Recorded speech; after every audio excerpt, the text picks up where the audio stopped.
Bienvenida, bienvenido a esta exploración, pues a fondo, de una de las tradiciones más vibrantes y significativas de México, el Día de Muertos. Hola, ¿qué tal? Tenemos aquí un texto que nos detalla sus elementos, digamos, esenciales.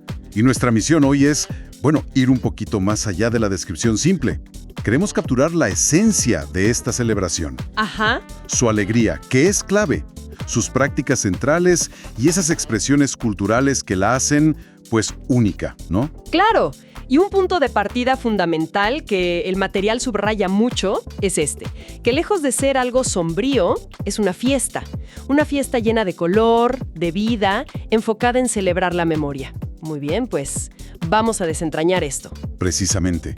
Y fíjate que es fascinante cómo esta tradición logra, pues, entrelazar el recuerdo de quienes ya partieron con una afirmación muy poderosa de la vida presente. A lo largo de nuestra charla, pues, analizaremos cómo esta dualidad se manifiesta en los rituales, en las costumbres, que son, la verdad, increíblemente ricos y llenos de simbolismo según nos muestra la fuente.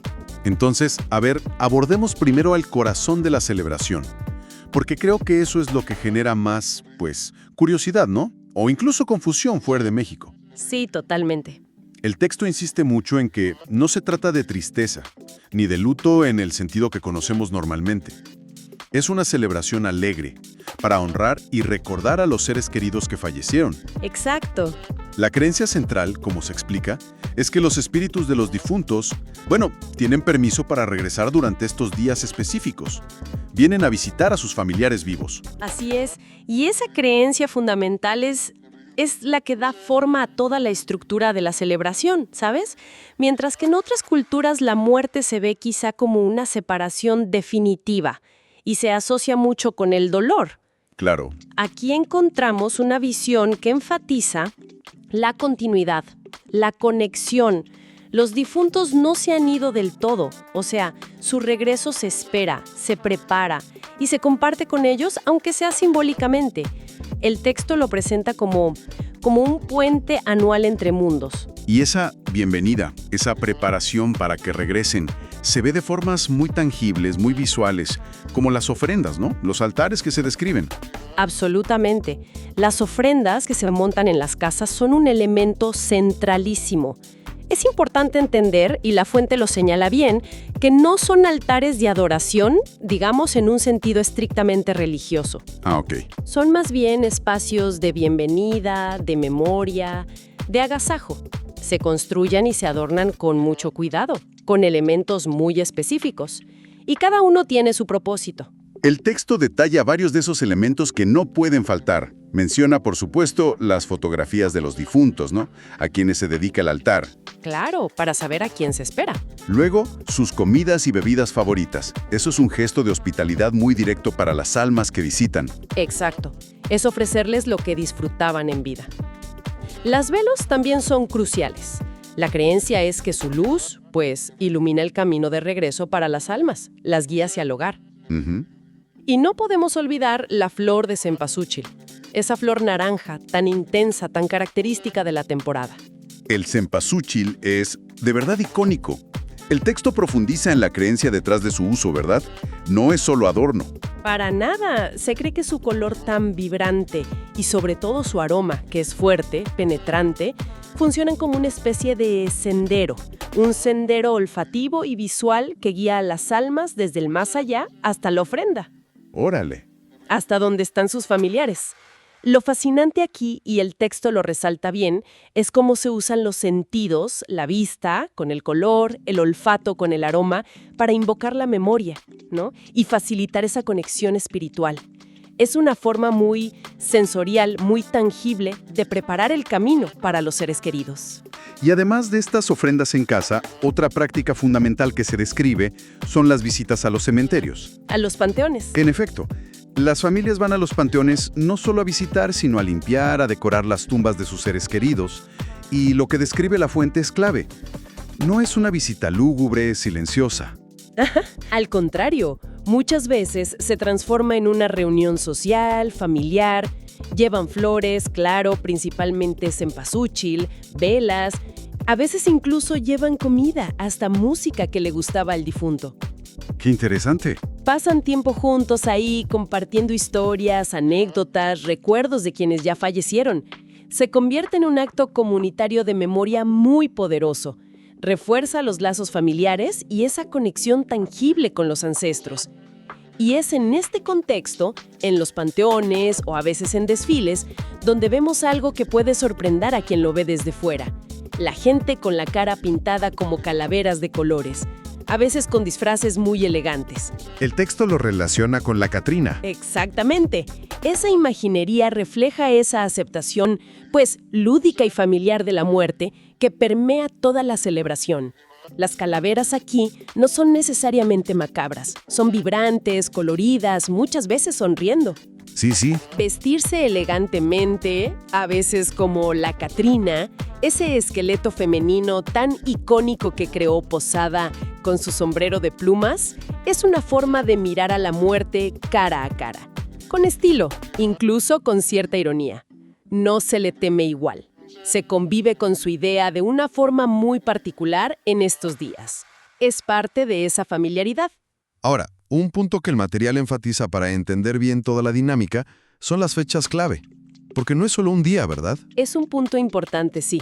Aunque popularmente se hable del Día de Muertos como si fuera uno solo, la celebración principal abarca 2 días seguidos. El 1 de noviembre es el Día de los Inocentes o de los Angelitos. Ok. Está dedicado a honrar a los niños y niñas fallecidos. Y el 2 de noviembre es propiamente el Día de los Fieles Difuntos, o Día de los Muertos, enfocado en los adultos. Y como bien señala la fuente, los preparativos empiezan mucho antes. No es algo de última hora. Para nada. Desde finales de octubre, o a veces antes, las familias ya andan en la logística, juntando los ingredientes para las comidas especiales, comprando las flores, las veladoras, el copal, todo lo necesario para las ofrandas y las visitas al panteón. Se siente como toda una temporada dedicada a esto. Definitivamente es una temporada. Y dentro de ella, la comida juega un papel, absolutamente central. Casi ritual. No es solo para nutrir a los vivos que se reúnen, Claro. sino que es un componente esencial de la ofrenda para agasajar a las almas que visitan. Hay platillos y elementos comestibles que son emblemáticos, inseparables de estas fechas. El pan de muerto. Yo creo que es el ejemplo más conocido fuera de México. El texto describe su forma tan característica. Sin duda, es un pan dulce especial, generalmente redondo, suave. A menudo le ponen esencia de azahar o anís. Lo distintivo, como mencionas, son esas tiras de masa que lo adornan simulando huesitos. Sí, los huesitos. A veces un cráneo chiquito y como canillas cruzadas encima. Es delicioso y muy simbólico al mismo tiempo, un elemento que no puede faltar en la ofrenda ni en la mesa. Luego están las calaveras de azúcar. El texto las describe como icónicas y con ese detalle tan particular de la personalización. Sí, son fascinantes. Son literal calaveras hechas de azúcar prensada, a veces de chocolate o amaranto, y las decoran con betún de colores súper brillantes, papeles metálicos, lentejuelas. Ajá. Es que muchas veces llevan un nombre escrito en la frente con el mismo betún. Puede ser el nombre de un difunto que se recuerda, pero también, y esto es parte de esa relación lúdica con la muerte, puede ser el nombre de una persona viva. Ajá, ¿sí? Sí, un amigo, un familiar. Regalar una calavera con el nombre de alguien vivo es una broma cariñosa, como un recordatorio de nuestra propia mortalidad, ¿no? Órale, qué curioso. Y más allá de estos dulces tan visuales, el texto también habla de platillos más de comida, ¿no? Comida casera preparada en abundancia. Claro, porque la idea es compartir un banquete. Se preparan comidas tradicionales que a menudo son laboriosas, lo que subraya la importancia de la ocasión. El material menciona tamales. Tamales. Pues mole, esa salsa tan compleja y emblemática de México, y bebidas como el atole, que es caliente, reconfortante, hecho de maíz. Estos platillos se disfrutan entre la familia y los amigos vivos, pero también se ponen porciones en la ofrenda, como una invitación formal a los difuntos a participar simbólicamente en la comida familiar. A ver, exploremos ahora otras tradiciones que la fuente destaca, especialmente esas que involucran a pues, a diferentes generaciones y formas de expresión cultural únicas de esta fecha. Se habla del pedir calaverita. Sí, esta es una costumbre muy arraigada, sobre todo para los niños. Aunque superficialmente pueda recordar al trick or treat de Halloween, porque van de casa en casa pidiendo algo, Ajá, la similitud. su origen, su contexto y sus significados son distintos, son propios del Día de Muertos.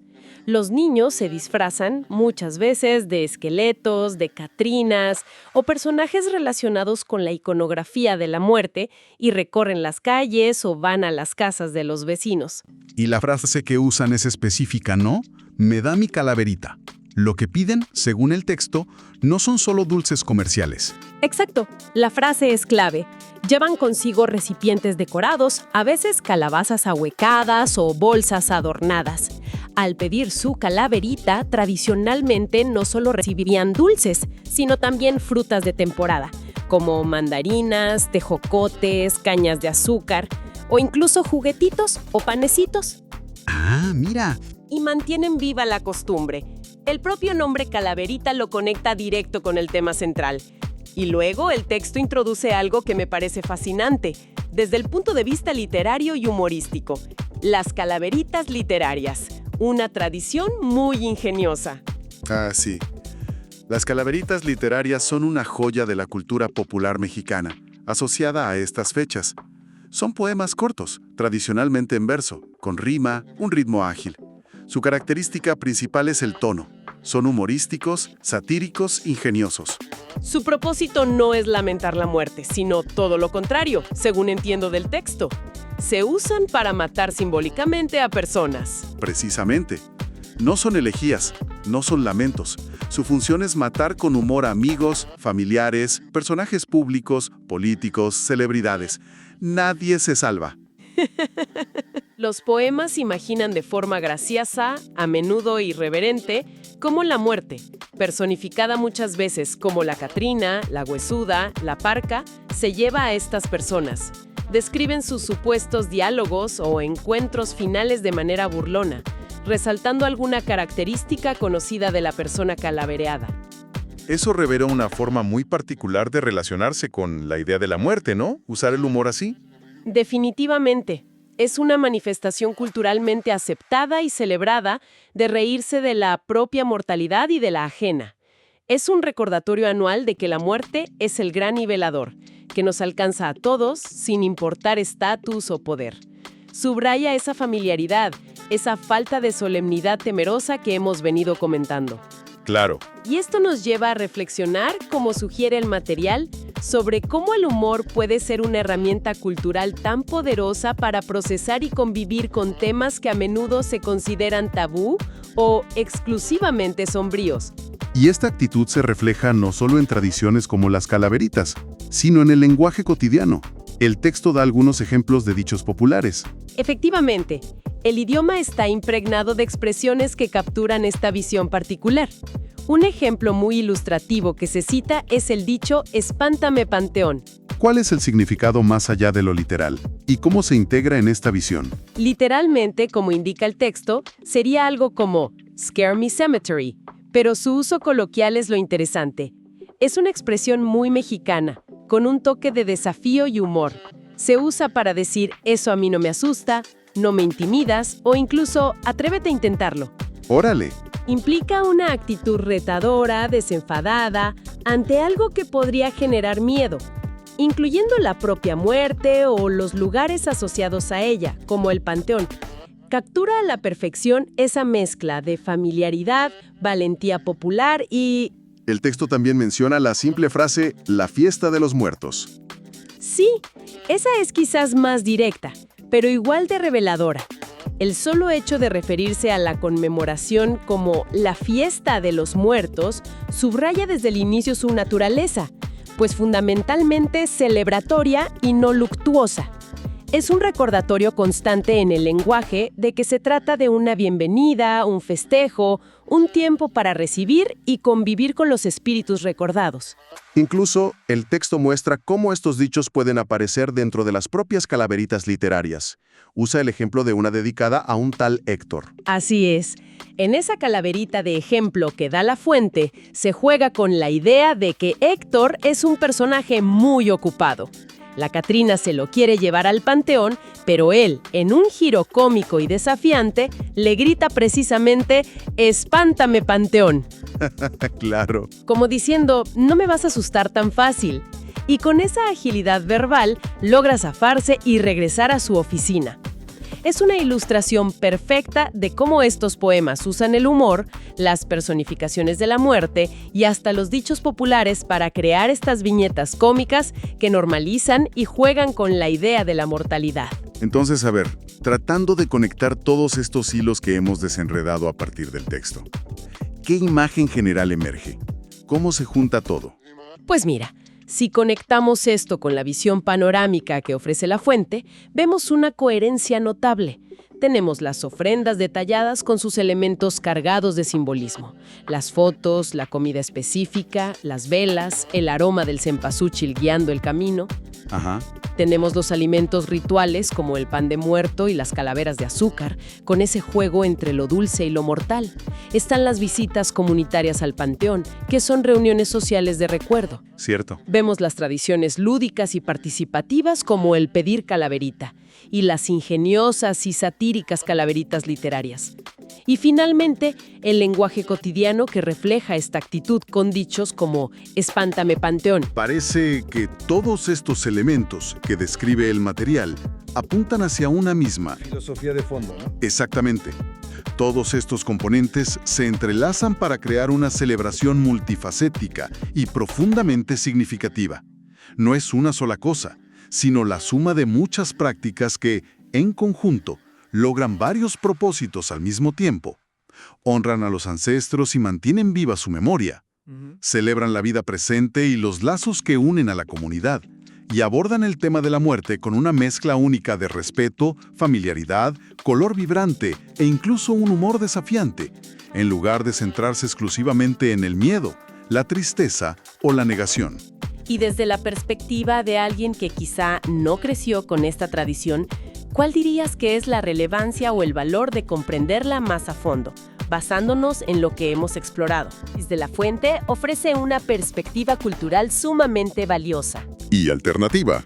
sobre cómo se puede concebir y vivir la relación entre la vida, la muerte y la memoria. Una perspectiva alternativa. Sí, nos muestra que existen otras formas de integrar la pérdida y el recuerdo en el tejido de la vida cotidiana. No necesariamente como un capítulo cerrado que hay que superar rápido o un tema tabú que hay que evitar, sino como una parte continua de la existencia, una presencia que se reconoce y se celebra. Entiendo. Es una lección sobre la continuidad de los lazos afectivos, la importancia del recuerdo activo y la fuerza de la comunidad y la familia a través del tiempo y la ausencia física. Entonces, ¿qué significa todo esto en conjunto? Al final, el Día de Muertos, tal como lo pinta nuestro material fuente, se revela no como un culto a la muerte, per se, sino como una profunda, compleja y sí, alegre afirmación de la vida. Exacto. Una afirmación de la memoria como puente y de los lazos, familiares y afectivos, que demuestran perdurar más allá de la presencia física. Es una manera muy particular, estética y emocionalmente rica de mantener presentes a quienes ya no están físicamente, integrándolos activamente en la celebración de la vida que continúa. Y quizás la reflexión final que nos deja esta exploración es, bueno, ¿de qué maneras podrían las tradiciones culturales como esta, que abordan la muerte y el recuerdo con tanto color, sentido comunitario, participación de todas las generaciones e incluso humor, enriquecer o al menos ofrecer una perspectiva diferente a nuestra propia forma de entender y vivir la conexión entre el pasado que nos formó, el presente que habitamos y el futuro, que inevitablemente incluirá más pérdidas y recuerdos? Claro. Nos invita a pensar en cómo integramos, o podríamos integrar, la memoria y la experiencia de la pérdida, no como sombras, sino como hilos de colores en el tejido mismo de la vida que seguimos viviendo. Una idea poderosa y resonante, sin duda, para seguir reflexionando. Con esto concluimos nuestra inmersión de hoy en la extraordinaria riqueza cultural y humana del Día de Muertos mexicano, guiados por el material que hemos analizado.